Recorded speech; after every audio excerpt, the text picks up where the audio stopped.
Hello everyone. Another day, another immigration story in Ireland. The latest is Athlone in the centre of Ireland, which is due to provide accommodation for up to 1,000 men. Now this has caused huge concern because of the lack of communication, the lack of consultation with communities. But what's new there, because this has been the modus operandi of the Minister for Disintegration, Roderick O'Gorman, new leader of the Green Party, who's be facing the electorate over the next number of weeks. Now, it is very, very revealing, because what's happening is over 1,000 men are supposed to be moving into this facility over the next period of time. And there has been an asylum centre here since 2000 that has provided homes for up to 270 families. Now, there are a serious lack of facilities and social services in and around Ireland because of the neoliberal policies of successive governments, which has forced a home out of the reach of most people, lack of investment in GP services, lack of school places, and huge issues that's going on for years and years in basic public and social services. And this has been raised by Kieran Mullooly, who's an Independent Ireland MEP. Now, Kieran Mullooly is a fully paid up member of the establishment anyway, but he's been just raising this over the last number of days because of the pressure that's been coming from below, because there is going to be a motion brought forward, I think, who are going to try and, by the council, who are going to try and stop this going ahead. And this is coming cross-party. Now, we'll wait and see what develops here in terms of this. There's an act that goes back, I think, to the 70s, maybe before, around, that they're trying to bring into reckoning to address this crisis. And if it does work, it will be a huge game changer regarding what's going on in Ireland. But of course, we've seen the planning restrictions being completely thrown out the window when it comes to this. So let's see how this develops over the next period of time.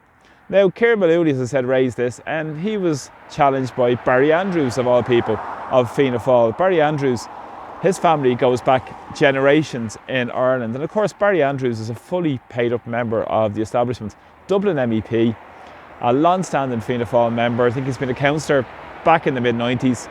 Father was David Andrews, Minister for Foreign Affairs for years and years.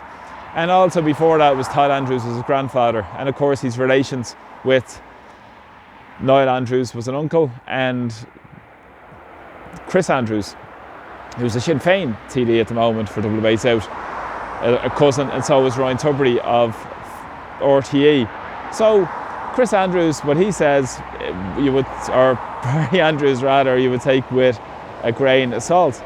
But Barry Andrews has been pushing the EU Migration Pact, and also has been speaking about the pushing buttons, making comments about this, trying to silence debate. And he said there's no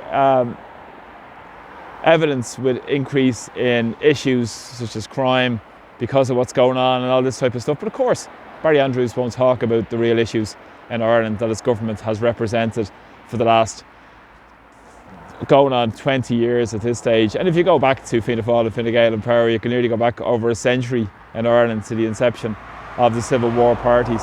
And his wife herself has made a lot of money from the immigration chaos, over €1 million, because she's a barrister and has benefited from a lot of these state contracts because of pursuing those legal challenges through the courts as well. And one of the top 8 earners in that industry also as well. But Barry Andrews himself was previously a Director General of International European Affairs. It was a European Union think tank for a few years, and also was the Chief Executive Officer of GOAL for 4 years before financial troubles and subsequent to his departure from GOAL. As I said, Barry Andrews is a fully signed up member of the political establishment.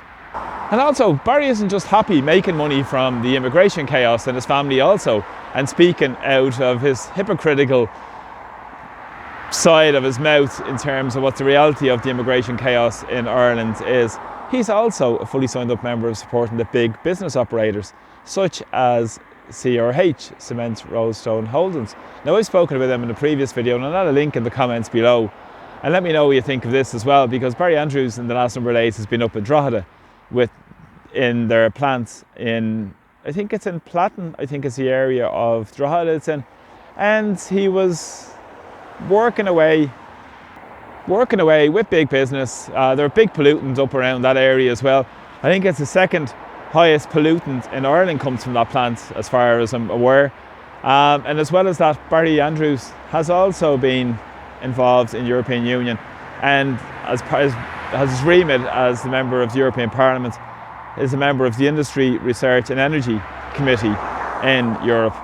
And in his position in that, he went up and he met with the heads of CRH. And of course, CRH are a huge multinational. Their CEO, Albert Manifolds, earned over €12 million last year, well in excess, nearly 300 or 400 times what the average industrial worker would earn in Ireland. And if you consider the contracts that they've made for many, many years, through corruption, to put it mildly, legalised corruption through the European Union deals, through a lot of contract deals in Ukraine at the moment with the reconstruction. And also there's been huge claims of price fixing and cartel arrangements. And of course, they're owned in part by BlackRock, who are profiting from the reconstruction of Ukraine as well. So Barry Andrews, fully signed up member of supporting the 0.01% in society. And when he opens his mouth, you know it's complete and utter propaganda. So don't fall for any of his spin, and neither the spin of Maluli either, who is a member of the same group in Europe as Barry Andrews as well, who signed up and joined up with that Fianna Fáil group, Renew, in Europe, as well as a big pact that they've agreed upon following his election. Some which for voting for change, some which for voting for somebody different. It's beyond apparent that power needs to come back to Ireland in terms of the centralisation of power has gone so far through the European Union, where over 70% of our legislation comes from there. And they're pushing us towards more war, and their neoliberal policies have destroyed so much of Irish society. And Barry Andrews and his ilk will continue to preserve the status quo, while they themselves make so much money from this as well, and their family members as well. This is how corrupt Ireland is. We've had over 100 years of this. It needs to radically change to put the needs of people first, so people have a dignified and humane existence in our own country that we're all proud of. So thanks for the support of my videos. Please press subscribe to my YouTube channel as well. Take care. Slán. Bye bye.